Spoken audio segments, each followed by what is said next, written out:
I'd like to make a few remarks tonight, and I've done some thinking about the Fraser Institute and my knowledge of that great institution. As you heard in the video earlier tonight, the Fraser Institute is consistently ranked #1 among the think tanks here in Canada and ranked among the top 25 in the world, and that's an extraordinary accomplishment. It's frequently described as libertarian, which I support, conservative, and somewhat right of center. That's one of the descriptions. Somewhat less complementarily, some left-wing activists have described the Fraser Institute as an extreme right-wing libertarian organization. David Suzuki has from time to time been a vocal critic of the Fraser Institute. No question, I'm deeply honored to be recognized by a libertarian conservative organization that does not see everything through the same lens as David Suzuki.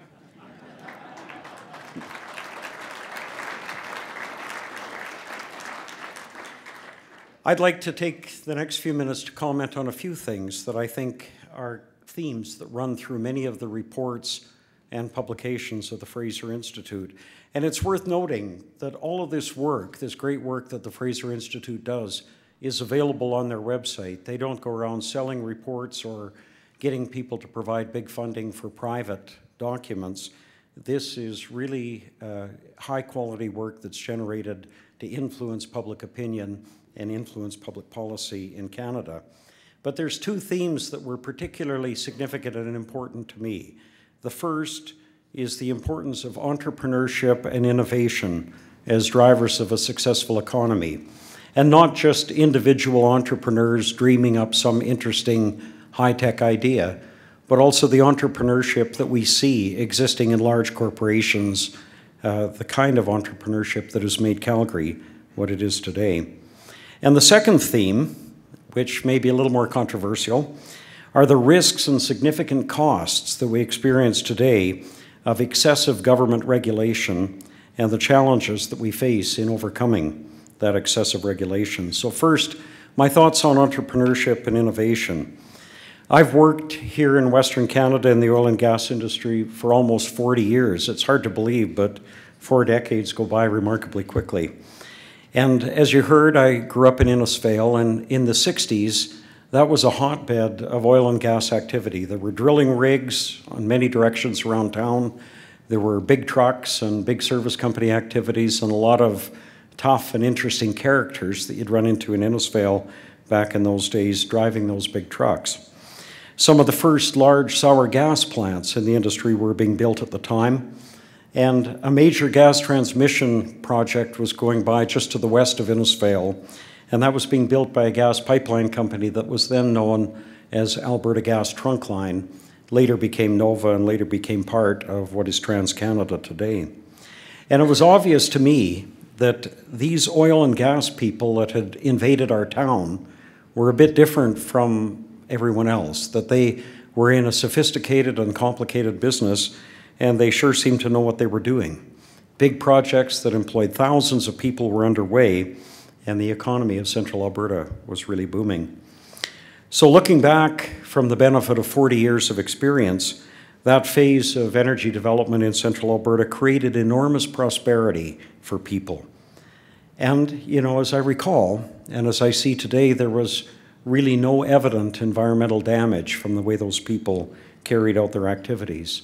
The people that were drilling the wells, building the plants, constructing the pipelines, driving the trucks, they knew what they were doing and they got the job done.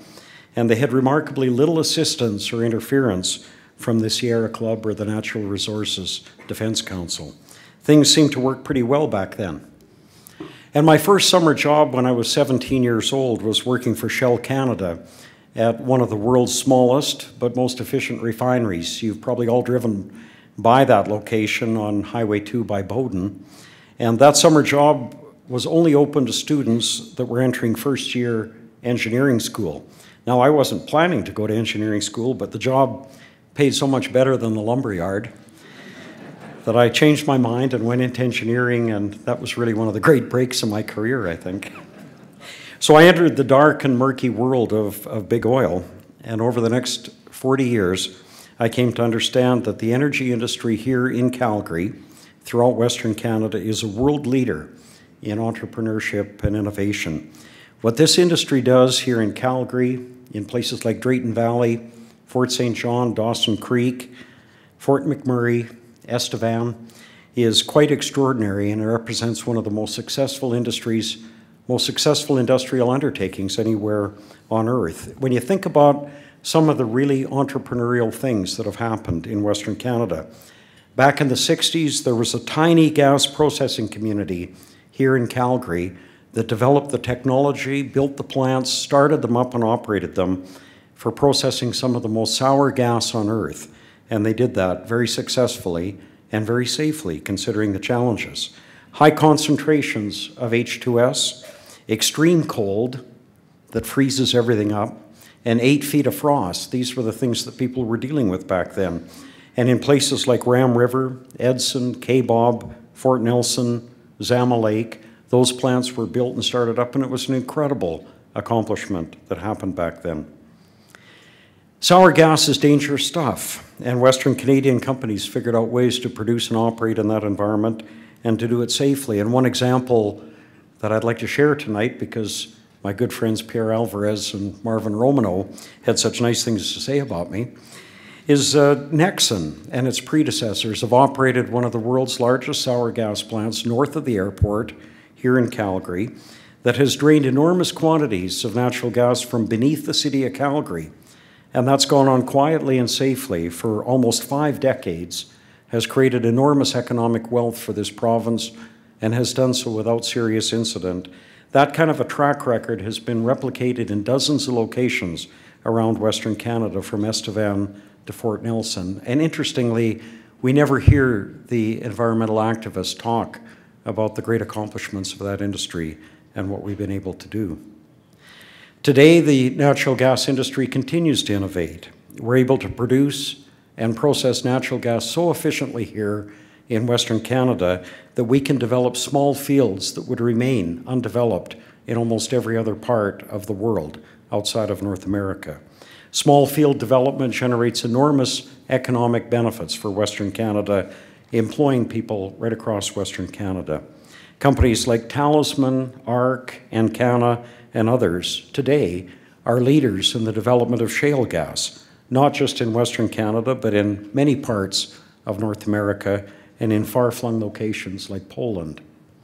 On the gas transmission front, my colleagues at TransCanada have led the world in large pipeline and compression technology as they quietly went about the business of building what you heard was certainly North America's largest gas transmission system, but the second largest in the whole world.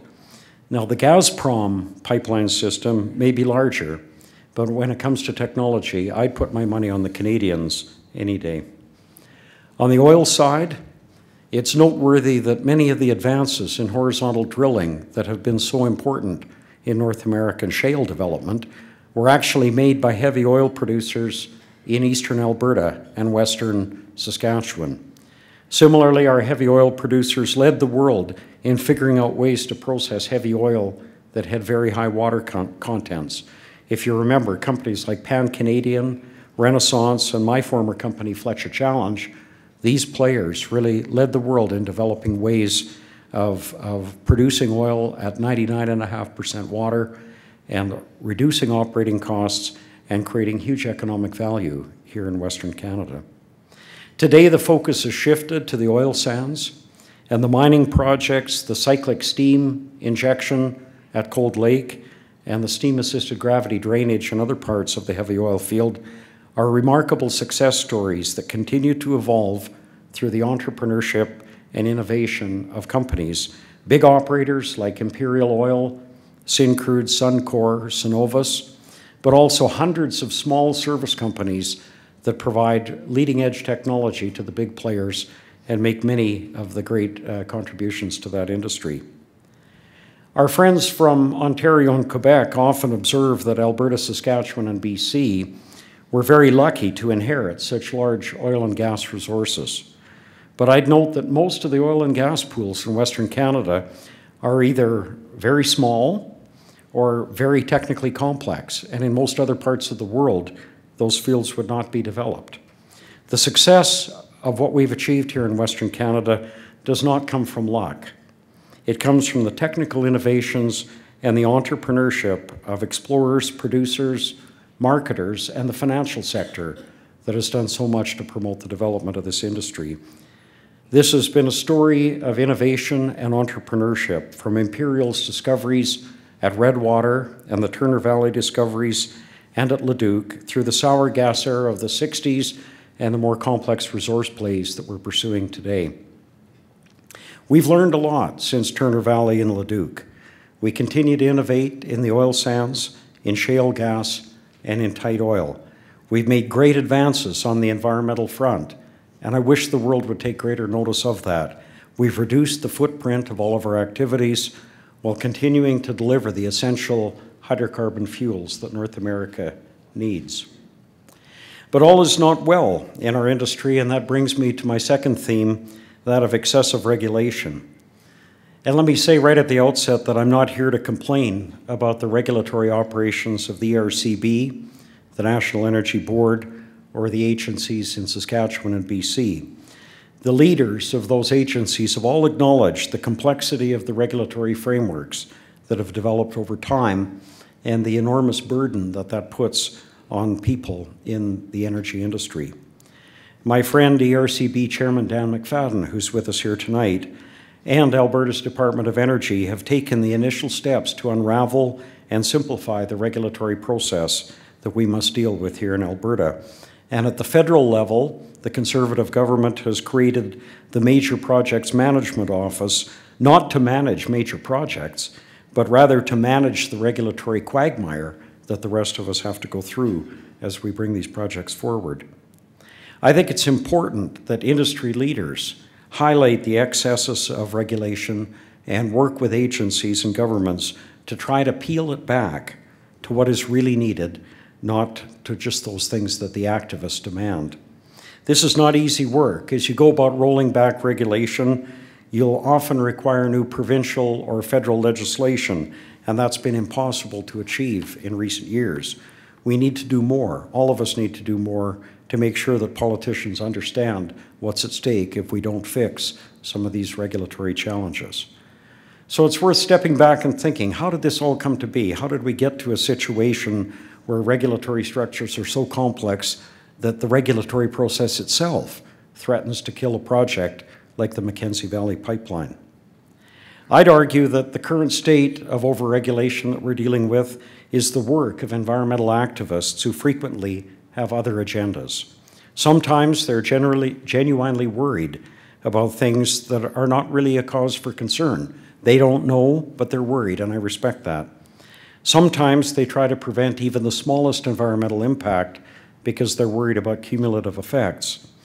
But often, maybe this is just my own paranoia, I think they just don't like to see engineers doing what engineers like to do. Energy production and pipeline companies are portrayed by activists as irresponsible enterprises that must be tightly regulated to prevent environmental disaster. The politicians have reacted by demanding a flood of new rules and regulations, and the regulators have to comply with that. The hoops that operating companies now jump through are orders of magnitude more complicated than they were 25 years ago.